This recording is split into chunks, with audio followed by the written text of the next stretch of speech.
Hey everybody, I'm Tiff and I love words. Tonight we are going to read everyone's favorite dirty old man, Charles Bukowski. Tonight we're going to read from The Last Night of the Earth poems, which is my favorite of his collections. It was published very late in his life. It was published in 1992 and he actually died in 1994. So let's just get into it. Before we read this first poem, I want to tell you a little bit about Charles Bukowski, just his style. Um, it's not safe for work, and he was really known as the father of dirty realism, and a lot of people just called him a complete scumbag and lowlife. So I hope you're ready for it. This first poem is called Air and Light and Time and Space. You know, I've either had a family, a job, something has always been in the way, but now I've sold my house. I've found this place, a large studio. You should see the space and the light. For the first time in my life, I'm going to have a place and the time to create. No, baby, if you're going to create, you're going to create whether you work 16 hours a day in a coal mine or you're going to create in a small room with 3 children while you're on welfare. You're going to create with a part of your mind and your body blown away. You're going to create blind, crippled, demented. You're going to create with a cat crawling up your back while the whole city trembles in earthquake, bombardment, flood, and fire. Baby, air and light and time and space have nothing to do with it. And don't create anything except maybe a longer life to find new excuses for. All right, the next poem is one of his more famous poems, and it's actually one of my favorites. It's called Hell is a Closed Door. Even when starving, the rejection slips hardly ever bothered me. I only believed that the editors were truly stupid, and I just went on and wrote more and more. I even considered rejects as action. The worst was the empty mailbox. If I had a weakness or a dream, it was that I only wanted to see one of these editors who rejected me, to see his or her face, the way they dressed, the way they walked across a room, the sound of their voice, the look in their eye. Just one look at one of them. You see, when all you look at is a piece of printed paper telling you that you aren't very good, then there is a tendency to think that these editors are more godlike than they are. Hell is a closed door when you're starving for your goddamned art, but sometimes you feel at least like having a peek through the keyhole. Young or old, good or bad, I don't think anything dies as slow and as hard as a writer. All right, the next one is called Waiting. Hot summers in the mid-30s in Los Angeles, where every third lot was vacant, and it was a short ride to the orange groves if you had a car and the gas. Hot summers in the mid-30s in Los Angeles, too young to be a man and too old to be a boy. Hard times. A neighbor tried to rob our house.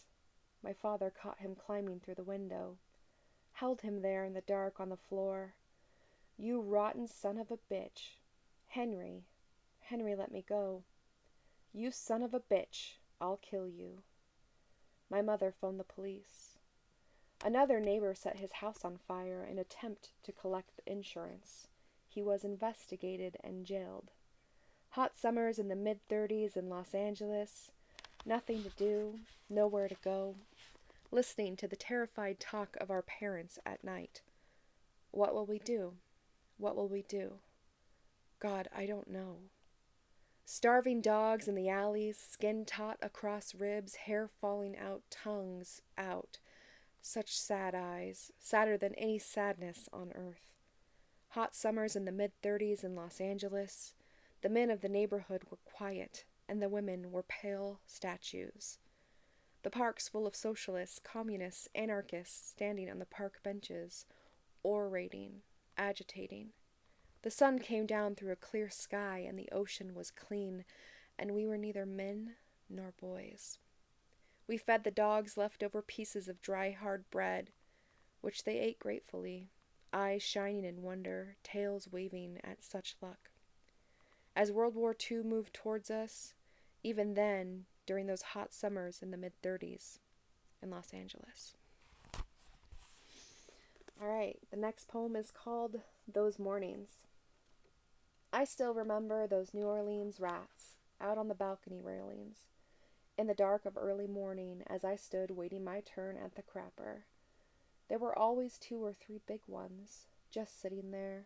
Sometimes they'd move quickly, then stop and sit there. I looked at them and they looked at me. They showed no fear. At last the crapper door would open and out would walk one of the tenants, and he would always look worse than the rats. And then he'd be gone, down the hallway, and I'd go into the still, stinking crapper with my hangover. And almost always when I came out, the rats would be gone. As soon as it got a little light, they would vanish. And then the world would be mine. I'd walk down the stairway and into it. And my low-wage, pitiful job while remembering the rats, how it was better for them than it was for me. I walked to work as the sun came up, hot, and the whores slept like babies. Okay, we're going to stay in New Orleans and read Everything You Touch. Putting on your torn clothes in an old New Orleans rooming house, you and your stock boy soul, then rolling your little green wagon past the sales girls who took no notice of you, those girls dreaming of bigger game with their tiny rectangle brains. Or in Los Angeles, coming in from your shipping clerk job at an auto parts warehouse, taking the elevator up to 319 to find your woman sprawled out on the bed, drunk at 6 p.m. You were never any good at picking them. You always got the leftovers, the crazies, the alkies, the pill freaks. Maybe that was all you could get, and maybe you were all that they could get. You went to the bars and found more alkies, pill freaks, crazies. All they had to show you were a pair of well-turned ankles and spike-heeled toes. You thumbed up and down on beds with them as if you had discovered the meaning of existence. Then there was this day at work when Larry the salesman came down the aisle with his big belly and his little button eyes. Larry always walked loudly on leather-soled shoes, and he almost was always whistling. He stopped whistling and stood at your shipping table as you worked. Then he began rocking back and forth. He had this habit, and he stood there rocking, observing you. He was one of those jokers.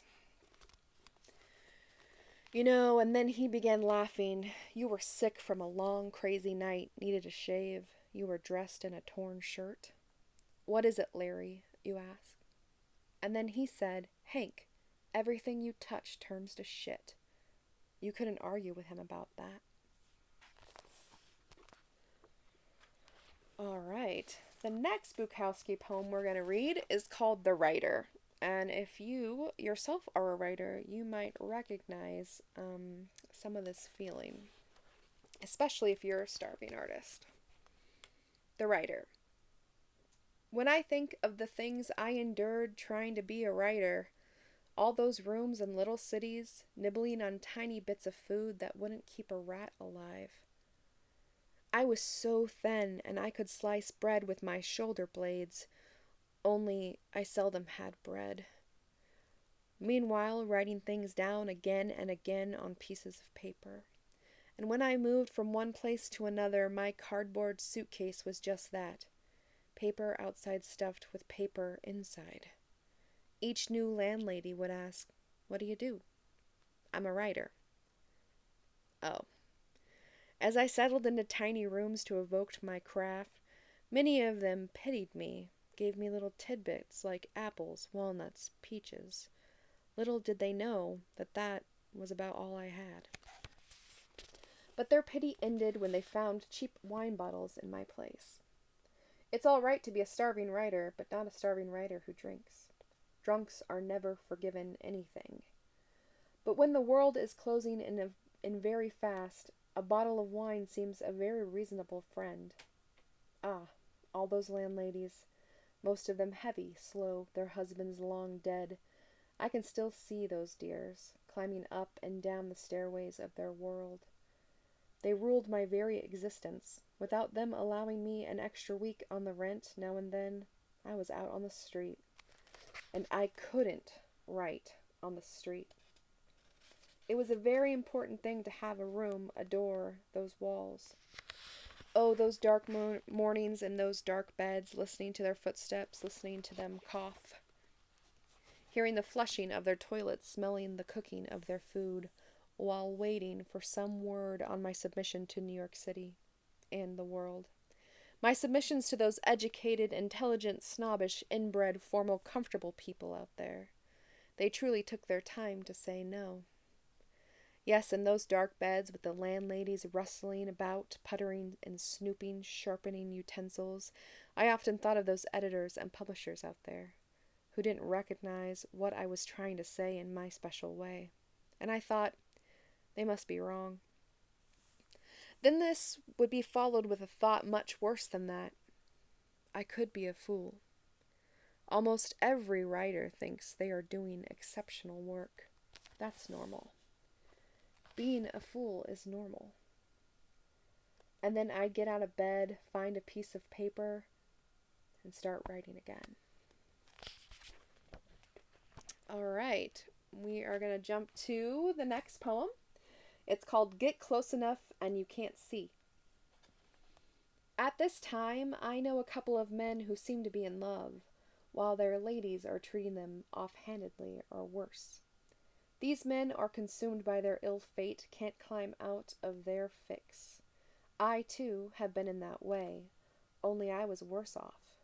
I was charmed and ensnared by Cesliac belladams, sleazy slatterns, incoherent prostitutes, hypochondriac mesodames, and all the hustling shrews of the universe found me, and I found them wise, witty, and beautiful then.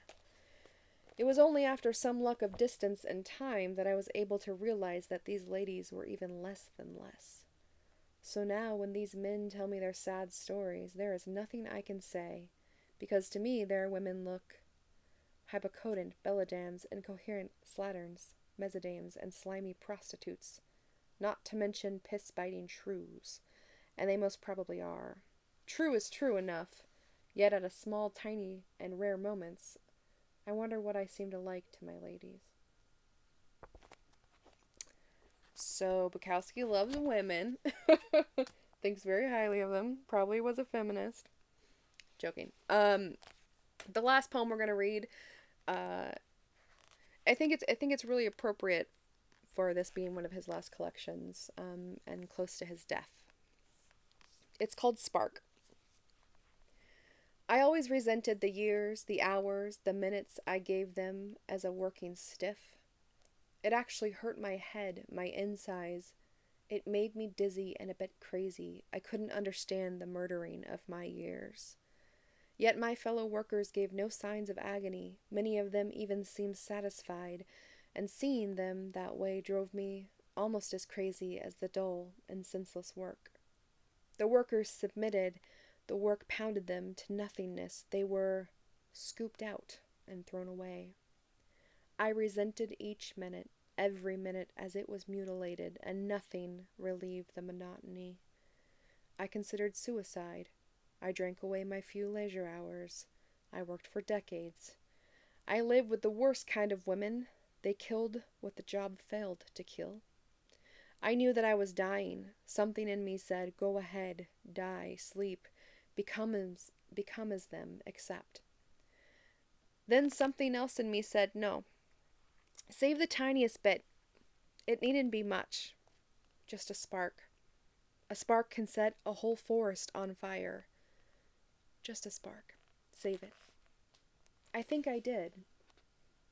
I'm glad I did. What a lucky, goddamned thing. Alright, that was Bukowski, Last Night at the Earth Poems. If you want to learn more about Bukowski, the filthy old man, and his crazy, very strange life, you can tune in to Tiff Loves Words because he's going to be the subject of our next podcast episode. All right. Thanks so much for listening. Have a good night.